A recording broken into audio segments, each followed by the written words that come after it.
I actually wanted to ask you, Mustafa. One of my favorite chapters was your last chapter, Daughters of Hajar, Mm. where you spoke about female scholarship in African Islamic tradition. Mm. Reason being is because I think one thing, even in my book, I kind of overlooked, which people kind of criticize me for, rightly so, is as much as we speak about the contribution of black people, it's always black men.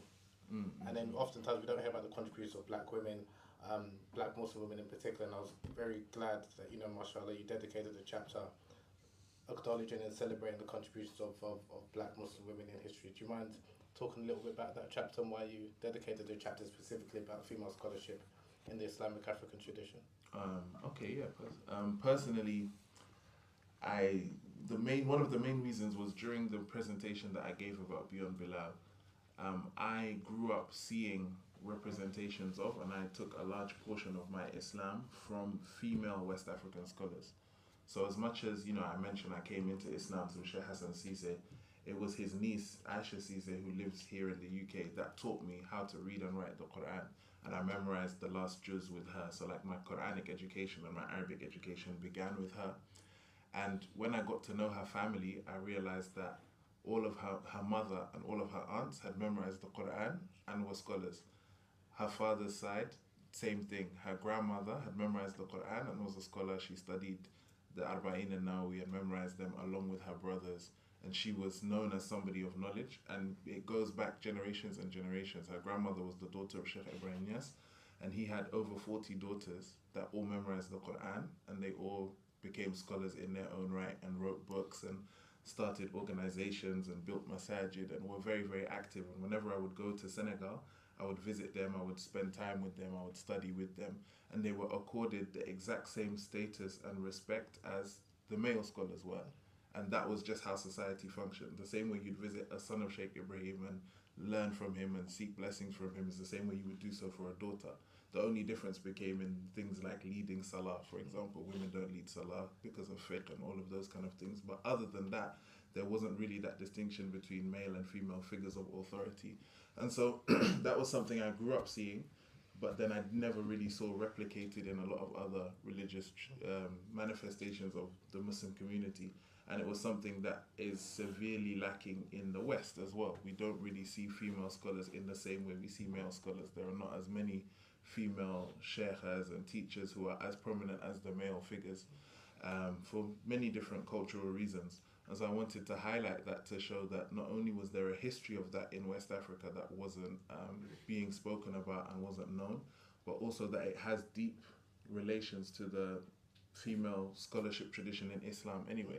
The Quran as we know it came to us through a woman, because after the Quran was compiled by Sayyidina Abu Bakr and Sayyidina Umar, they entrusted it with Sayyidah Hafsa, the wife of the Prophet sallallahu alaihi wasallam. And so when Sayyidina Uthman started to produce his copies of the Quran and send them out to the Muslim world, he did so from the copy that he took from Hafsa. When we speak about Hadith and Sharia, 25% of the Sharia comes from Aisha radiallahu anha, who was a female scholar. And when we look at some of our greatest scholars, such as Imam al-Shafi'i, his main teacher, even though he had hundreds of teachers, including Imam Malik, the teacher that he loved and respected the most, and the teacher who sponsored his education when he was in Egypt, was Sayyidah Nafisa, who was the great-granddaughter of the Prophet ﷺ. And he respected her to the point that when he passed away, he wrote in his will that he wanted his body to be taken to her so that she could make dua for him before he was buried. And then even before all of that, Mecca, the city that we face 5 times a day towards to pray, the city that we have to visit at least once in our lifetime, the city that when we go there and we perform Hajj, we run in between Safa and Marwa. We do all of these things because of a woman. Zamzam was discovered by a woman. The first inhabitant of Mecca was a woman, and she was the one that established the city and made the city into a city. And not only was she a woman, but we know that she was an African woman and she was a black woman. So all of these things kind of intersect. And my reasoning and my proof for the blackness of Hajar, because a lot of people challenged me on that, was that if we go to the Sirah of Ibn Hisham, which is one of the earliest biographies of the Prophet ﷺ, the Prophet ﷺ is very specific when he speaks to his companions, and he tells them a day will come when you will enter Egypt. And he says, when you enter Egypt and you see the people with dark skin and curly hair, treat them well because they are our relatives through blood and our relatives through marriage. Egypt at the time that the Prophet ﷺ started to send letters had already been dominated by the Romans, had already been invaded by the Greeks, etc.